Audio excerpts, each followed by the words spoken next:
नमस्कार। हम अपनी यात्रा करते करते न्यूज़ पॉइंट में अलावलपुर गांव है, ये टूंडला तहसील लगती है और फिरोजाबाद है, आगरा से ज़्यादा दूर नहीं है। अब सबसे दिलचस्प बात पहले मैं आपको यहाँ की क्या बताऊँ। मैं यहाँ थे, स्थानीय लोग हैं, गांव के लोग हैं, उनसे बात करते हुए आ रहा था। ये जब 2014 के लोकसभा चुनाव हुए और लगातार आप देख रहे हैं कि किसानों का दर्द जो है वो किस तरह या किस कदर नजर आता है जमीन पर। यहां पर बड़े बड़े वादे किए गए, हर जगह किए जाते हैं, क्योंकि ये समाजवादी पार्टी के नेता मुलायम सिंह यादव के भाई राम गोपाल यादव के पुत्र की लोकसभा कंस्टिट्यूएंसी है। अब आप जरा इस बात को समझिए, उन्हीं के पुत्र की ये लोकसभा कंस्टिट्यूएंसी है। अभी तक मुलायम सिंह यादव के भाई राम गोपाल यादव के पुत्र यहाँ पर नहीं आए हैं। 2 राउंड यहाँ पर मुआवजे के लिए जो सर्वे होता है लेखपालों का, जिस सर्वे को लेकर तमाम सवाल उठ रहे हैं, तो वो 2 राउंड का सर्वे हो चुका है। लेकिन कितना बटा है, क्या बटा है, इसकी तस्वीर साफ नहीं है। यहाँ पर जब लोकसभा चुनाव थे तो राम गोपाल यादव के पुत्र, जो कि यहाँ से सांसद हैं, जिनके क्षेत्र में ये गांव पड़ता है, उन्होंने यहाँ तक बताया था कि साहब वो जो है एक अलग से यहाँ के लिए घोषणा पत्र जारी करेंगे, जो कि उन्होंने किया था, जिसमें बिजली और तमाम बातें कही गई थी।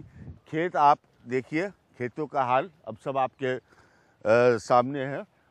उस तरफ जो आप खेत देख रहे हैं वो गेहूं है, जो इस तरफ लहलहा रहे हैं हवा से, वो गेहूं है। मैं आपको थोड़ा सा और उधर चढ़िया, हाँ हाँ जी, तो यहाँ लोग, मुझे स्थानीय लोग बता रहे हैं कि गेहूं की फसल खराब होने के बाद इसको यहाँ पर स्थानीय भाषा में चढ़िया कहते हैं।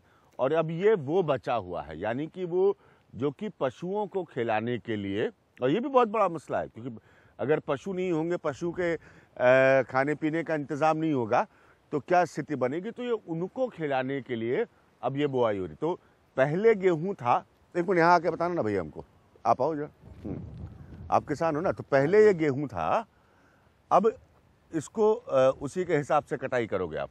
नहीं, अब तो ये कच्चा भैंसों के लिए काट के खवानी है। कच्चा भैंसों के लिए काट के खवानी है, पर डे ले जाते हैं इसमें से काट के भैंसों के लिए। मेरे साथ थोड़ा वहाँ तक चलना आज यहाँ तो, और फिर देखें कि इसमें मैं ये समझने की कोशिश करूँगा। अब ये खेत किस के लिए थे? ये आलू खुदे हैं इसमें। हाँ, आलू बर्बाद हो चुके हैं। अच्छा, ये जिस पर हम लोग चल रहे हैं इस वक्त बड़ी बेदर्दी से पैर रखकर, ये आलू के खेत हैं और आलू ऑलरेडी जो है इन लोगों के हिसाब से वो बर्बाद हो चुका है। सड़ गया हाँ, तो बरसात में जो है वो यहाँ पे किसान बता रहे हैं कि ये आलू सड़ चुका है। आलू, अभी सब्जियों के मसलों पर तो हम आ ही नहीं पाते हैं, क्योंकि जिसके भयंकर रूप से दाम बढ़ जाते हैं। तो जिस खेत पर हम इस वक्त पैर रख के चल रहे हैं, तो वो आलू तो अपने आप बर्बाद हो चुका है। अब ये यहाँ आइए, ये लोहे का तार लगा हुआ है। अब मैं जो आपको समझाने की कोशिश कर रहा हूँ, बड़ी तेज़ हवा चल रही है यहाँ पर शाम की। अब ये जो आपको दिख रहा है, ये लोग सब समझा रहे हैं कि अब ये कटेगा और ये पशु का ही चारा बनेगा। यही बात है ना भाई? पर डे ले जाते हैं इसमें से काट के भैंसों के लिए, रोज ना खिलाना पड़ता है। ठीक है, तो ये हर दिन यहाँ से इसको काट कर ले जाते हैं भैंसों को खिलाने के लिए। वैसे ये गेहूं की फसल होती, गेहूं की बर्बाद हो चुकी, उसके बाद में भैंसों के लिए चारा बनाया गया है। ठीक है, तो गेहूं की फसल बर्बाद हो चुकी है, इसीलिए इसे बाद में भैंसों के लिए चारा बनाया गया। मैं दिखाता चलूँगा थोड़ा सा और इस तरफ। अब ये जो हम जिस पर चल रहे हैं, जैसे जहाँ पर आप छोटे छोटे बच्चों को देख रहे हैं, ये सब आलू था, या आलू की फसल थी। जैसे ही बारिश हुई तेज़, और उसके बाद ये फसल बर्बाद हो गई। मैं उधर दिखाना चाह रहा हूँ कि छोटे छोटे हिस्सों में क्या चीज़ कहाँ पर बोई जा रही है अभी भी। क्योंकि देखिए, बड़ा सवाल ये है कि अब जो हो चुका वो तो हो चुका। सरकार की नाकामी, सरकार की कमज़ोरियाँ सबके सामने आ चुकी हैं। तमाम लोगों के आपके हमें न सिर्फ फीडबैक आ रहे हैं, फ़ोन आ रहे हैं, लोग अपने अपने हिस्से की समस्याएं लिख रहे हैं। आज नए युग की तकनीक, फेसबुक पर भी अपने अपने हिस्से की हाँ? मुआवजा नहीं मिला है, और जिसके पास गेहूं थे उसको मुआवजा नहीं मिला है। हाँ। और आलू वालों अब ये जो है ये किस चीज़ की खेती है? ये गेहूं की खेती थी, अब ये चरी बोया है। ये भी वही चीज है, मगर ये तो- तो एक बार बोई वो खराब हो चुकी है, दोबारा बुआई करी है इसकी। अच्छा, तो ये भी चरी है, तो ये भी गेहूं का ही खेत था। और जैसे वो मैंने आपको खेत पहले दिखाया, हाँ, मैंने जैसे वो आपको खेत पहले दिखाया, उसी के हिसाब से अब चरी बोई जा रही है, जिस ताकि पशुओं को चारा मिल सके। खराब हो चुकी थी, हाँ फिर बारिश से खराब हो गई, फिर दोबारा से बुआई की है ये। हाँ हाँ हाँ हाँ, तो ये बारिश तो दोबारा से आप लोगों ने बुआई की दोबारा है। से फिर बुआई की है ये। हाँ, एक बार आप की कुछ बुआई- बता रहे थे यहाँ पर, जी हमारे कैमरामैन पीछे रह गए। हाँ, राकेश जी देख सकते हैं, आइए। साथ में हमारे जो स्थानीय पत्रकार हैं वो भी मौजूद हैं। आइए राकेश जी। हाँ, और ये चारा गेहूं का जो भूसा है जो खराब हो चुका है। हाँ, ये हम टूंडला तहसील में हैं। हम बार बार बता दें, ये वही चराई बोई जा रही है जो बताया जा रहा है कि भाई अब इससे पशुओं को चारा देंगे क्योंकि गेहूं की फसल बर्बाद होगी। अब आके आपको असली तस्वीर दिखाते हैं, गेहूं का खेत है। हाँ, कि गेहूं के खेत में हुआ क्या। अब आप ये देख रहे हैं, आपकी आंखों के सामने है। ये चारा जो है, ये जो चारा है, क्योंकि पशुओं को आप चारा देंगे तभी पशु जीवन अपना बिताएंगे और जिंदा रहेंगे, और पशुओं की कितनी ज़रूरत होती है। ये जो चारा है, ये अब इस वक्त भैंस भी नहीं खा रही है। समझ रहे हैं आप? तो राम गोपाल यादव जी ताकतवर नेता हैं, वो समाजवादी पार्टी के। अभी नया नया एक जनता परिवार बना है, गरीबों के दुख दर्द के लिए नया सियासी अलाइनमेंट हुआ है। तो उनके पुत्र जो हैं वो यहाँ से सांसद हैं, और ये मेरे हाथ में भूसा है जिसकी हालत गांव वाले बता रहे हैं इतनी खराब हो गई कि अब पशुओं को भी चारा देने लायक नहीं है। और ये जो मैं भूसा आपको दिखा रहा हूँ, देखिए, ये जो भूसा मैं आपको दिखा रहा हूँ जो कि पशुओं को चारा देने लायक नहीं बचा है, इसमें पूरी तरह से मिट्टी है। वो बता रहे हैं, अब उठा के आपको दिखा रहे हैं। हाँ हाँ हाँ, और ये जो पूरा खेत है यहाँ पर, ये मूलतः गेहूं का खेत था, इसीलिए गांव के लोग मुझे यहाँ पर लेकर आए हैं। ये मूलतः गेहूं का खेत था। आप कुछ मुझे बता रहे थे मुआवजे के बारे में। हाँ, आपसे बात करना चाह रहा हूँ कि भैया कोई, अब दो तो यहाँ सर्वे हो चुका है, दो बार सर सर्वे हो चुका है। अभी तक हाँ। लेखपाल जी सर्वे 2 बार कर चुके हैं, हाँ, मगर सर अभी तक किसी किसान को मुआवजा नहीं मिला है। अच्छा, लेखपाल जी 2 बार सर्वे कर चुके हैं लेकिन किसी किसान को मुआवजा। किसान सर बहुत परेशान है यहाँ। हाँ, सर गेहूँ निकला नहीं है, वो चारा खराब हो गया है, पशुओं के लिए चारा नहीं है। राज्य सरकार ये कह रही है कि उसने 84 लाख रुपया सैंक्शन किया है, यहाँ पर दिया है फिरोज़ाबाद में, इस इलाके में किसानों को। ये राम गोपाल यादव के पुत्र की कंस्टिट्यूंसी है।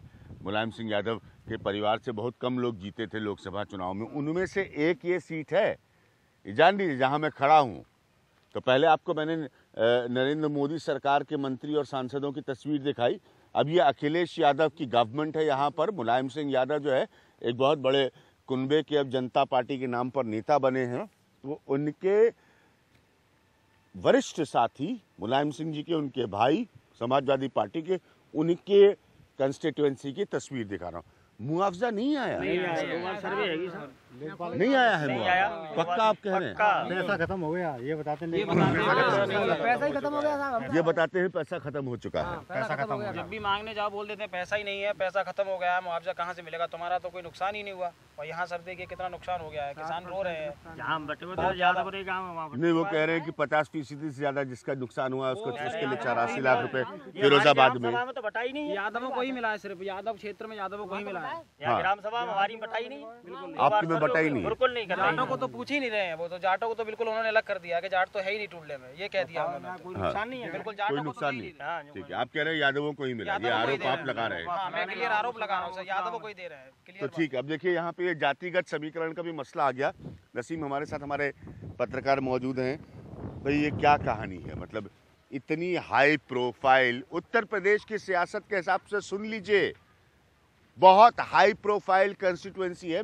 मेरा कहने का मतलब ये था, जो मैं बार बार मुलायम सिंह यादव, अखिलेश यादव बता रहा हूँ, उनके परिवार की कंस्टिट्यूएंसी है ये क्या है नसीम? क्योंकि वो तो अपना ही मैनिफेस्टो रिलीज करके गए थे। बिल्कुल बिल्कुल भैया सही कहा। जब 2014 में लोकसभा का यहाँ इलेक्शन था और अक्षय यादव जो कि प्रोफेसर रामगोपाल यादव के पुत्र हैं, हाँ, उनको यहाँ अक्षय यादव नाम तो, जरा ध्यान रखिएगा। मैं उनका नाम इसलिए नहीं बार बार दोहरा रहा था क्योंकि उनके पिता और उनके ताऊ जो हैं वो ज़्यादा जाने जाते हैं, मुलायम सिंह जी और रामगोपाल यादव, और उनके स्वाभाविक है उनके चचेरे भाई जो है इस राज्य के मुख्यमंत्री हैं। तो ये इतनी वीवीआईपी कंस्टिट्यूएंसी की तस्वीर जरा देखिए। हेमा मालिनी के कंस्टिट्यूएंसी की तस्वीर दिखाई आपको, बाबूलाल जी की कंस्टिट्यूएंसी की तस्वीर दिखाई। अब ये देखिए। हाँ। तो यहाँ जो फिरोजाबाद कॉन्स्टिट्यूंसी है वो चूंकि अक्षय यादव वहाँ से सांसद हैं और मुलायम सिंह जी के भतीजे हैं। हाँ। तो ये एक ही गांव का मसला नहीं है। हाँ। ये फिरोजाबाद में कई इस तरह के गांव हैं जहाँ पर इस तरह की बात सामने आ रही है कि वो एक ही कम्युनिटी को, जो यादव हैं, यादव कम्युनिटी को मुआवजा दे रहे हैं। हाँ। ये आगरा के अंदर भी निकल कर आया, फिरोजाबाद में भी निकल कर आया, मैनपुरी में भी निकल कर आया। जो आगरा के 4 जो कमिश्नरी में 4 जो जिले आते हैं उसके अंदर क्या ये इस बात के लिए है कि यहाँ पर जैसे उन्होंने जाट की बात रखी, मैं किसानों के मसले में किसी जाति के बहस में नहीं पढ़ना चाहता, लेकिन क्या इनका प्रतिशत कम है इसलिए? हाँ, इनका प्रतिशत यहाँ जो नुकसान है मुआवजा कम है। हाँ। तो इसके लिए हो सकता है कि लेट कर रहे हो, लेकिन अभी तक इस क्षेत्र के लोगों का जो कहना है वो कोई मुआवजा इनको अभी तक नहीं मिला है। कोई भी मुआवजा नहीं मिला है। कोई और भी मुआवजा 2 नहीं बार मिला। सर्वे हुआ है। लेकिन सरकारें, वही तो मैं कह रहा हूँ, उनके लोग आके बार बार कहते हैं नसीम कि हम दे रहे हैं, हमने तो सबसे पहले 300 करोड़ रुपए से ज़्यादा बांट दिया और ये हुआ, और आप उनके सरकारों को बुलाइए तो इतनी लंबी लंबी बातें होती हैं कि अखिलेश यादव ने क्या कर दिया। बिल्कुल सही कह रहे ये हैं। उनके परिवार सिर्फ की बातें हैं, सबसे उनकी- हाई ये सब- प्रोफाइल कंस्टिट्यूएंसी है जहां हम खड़े हुए हैं। ये टूंडला तहसील है जहां हम खड़े हुए हैं। जी बिल्कुल सही है। और क्योंकि क्या हो रहा है कि ये बहुत जो घोषणाएं की है ना, घोषणाएं हाँ। जमीनी हकीकत पर आप देख रहे हैं। आप सब कल आगरा में थे, आगरा में हम फतेहपुर सीकरी लोकसभा में भी थे, आगरा लोकसभा में थे, रामकृष्ण कटेरिया के में। आज हम खड़े हैं, ये फिरोजाबाद की लोकसभा है जहाँ से अक्षय यादव सांसद हैं, तो प्रतिनिधित्व करते हैं लोकसभा के अंदर। लेकिन हकीकत क्या है, किसानों को तो अभी तक मुआवजा ही नहीं मिला है। हम कल भी गए थे, आज भी आ रहे हैं। ये सब बात हो रही है लंबी लंबी कि 300 करोड़ हमने दे दिए हैं, केंद्र सरकार कह रही है हमने इतना करोड़ दे दिया है किसानों के लिए, लेकिन किसानों की जेब में, किसानों के खाते में कोई पैसा भी ठीक है। तो उत्तर प्रदेश के सियासत की सबसे हाई प्रोफाइल कंस्टिट्यूएंसीज में से एक है जहां के स्थानीय लोग बता रहे हैं कि उन्हें मुआवजा नहीं मिला है। मैं इस बात के लिए पूर्णतः तैयार हूं कि ज़रूर राज्य सरकार इसका खंडन करेगी अपने तरीके से, लेकिन हकीकत यह, और आपको जो बार बार दिखा रहा हूँ, जैसे ये खाली हाथ में उठा के आपको दिखा देता हूँ छोटा सा, ये देख रहे हैं ना, क्योंकि बड़ा आजकल चुटकुलेबाजी चलती कि कौन धान को पहचानता है और कौन नहीं। तो अब ये समझिए कि ये सब गेहूं था। अब मतलब इसकी पूर्ण स्थिति से मैं आपको समझाने की कोशिश कर रहा हूँ कि पहले कि अब ये जो काला हो गया, सड़ गया, अब ये खेत का आप देख ही रहे हैं क्या हाल है। यहाँ पर अब वो चराई, आप कह रहे थे ना, चराई बोई जा रही है ताकि पशुओं के लिए जो है वो जी भूसा तो खराब हो गया, ताकि पशुओं के लिए जो है वो जगह और खाना निकल सके। तो ये है अक्षय यादव जी की कंस्टिट्यूएंसी का हाल। अक्षय यादव जी जो कि मुलायम सिंह यादव के परिवार से हैं, रामगोपाल यादव के पुत्र हैं, अपना ही मैनिफेस्टो उन्होंने लॉन्च किया था ये बताने के लिए कि वो क्या खास यहाँ का विकास करेंगे। अच्छा, ये शहरीकरण से जो है, मैं हमेशा, अगर आप देख रहे हैं मेरे कार्यक्रमों को, तो एक बात और भी रख रहा हूँ। मैंने आपको दिखाया कि कैसे एमएसपी में के साथ गड़बड़ किया जाता है। तो ये शहरीकरण से, कि गेहूं आप किस कीमत में खरीद रहे हैं, तो ये शहरीकरण से कोई जगह बहुत दूर नहीं है। मैंने गांव देहात के बहुत इंटीरियर में भी ट्रैवल किया है, वहाँ पर भी यात्रा की है। तो ये शहरीकरण से कोई बहुत ज़्यादा दूर नहीं है, और ताकतवर लोगों की कंस्टिट्यूएंसी का यह हाल है। जिनके पास सत्ता है, ताकत है कुछ कहने या करवा पाने की, वहाँ की और यहाँ की ये स्थिति है। मैं ले रहा हूँ एक छोटा सा ब्रेक यहाँ पर, और उसके बाद मैं वापस आऊँगा, वापस अपने पत्रकार से बात करूँगा, गांव वालों से बात करूँगा। उस दिशा में हम वापस चलेंगे, हल्की हल्की, जिसे कहते हैं ना, शाम का सूरज हमारे सर पर अब दिखने लगा है। फिर इनसे पूछेंगे कि फिर इनकी बिजली की व्यवस्था क्या है, इनके सांसदों के वादे क्या थे, और जब विपदा आई तो आपके सांसद अक्षय यादव जी आए अभी तक?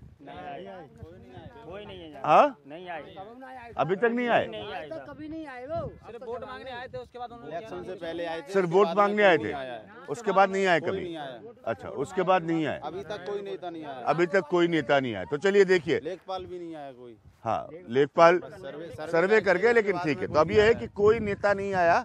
मुलायम सिंह यादव जी के परिवार की हाई प्रोफाइल कंस्टिट्यूएंसी में हम खड़े हैं, यहाँ अक्षय यादव जी अभी तक नहीं आए, कोई और नेता नहीं आया। तो ऐसा नहीं कि बीजेपी वाले नहीं आ रहे हैं या कांग्रेस वाले नहीं आ रहे हैं। ये देखिए, ये समाजवादी पार्टी वाले नेता जो हैं उनका हाल सुनिए, वो भी इतने प्रभावशाली परिवार से, जो इस वक्त उत्तर प्रदेश में राज कर रहा है, सत्ता में। कहीं मत जाइएगा, वापस आ रहा हूँ छोटे से ब्रेक के बाद।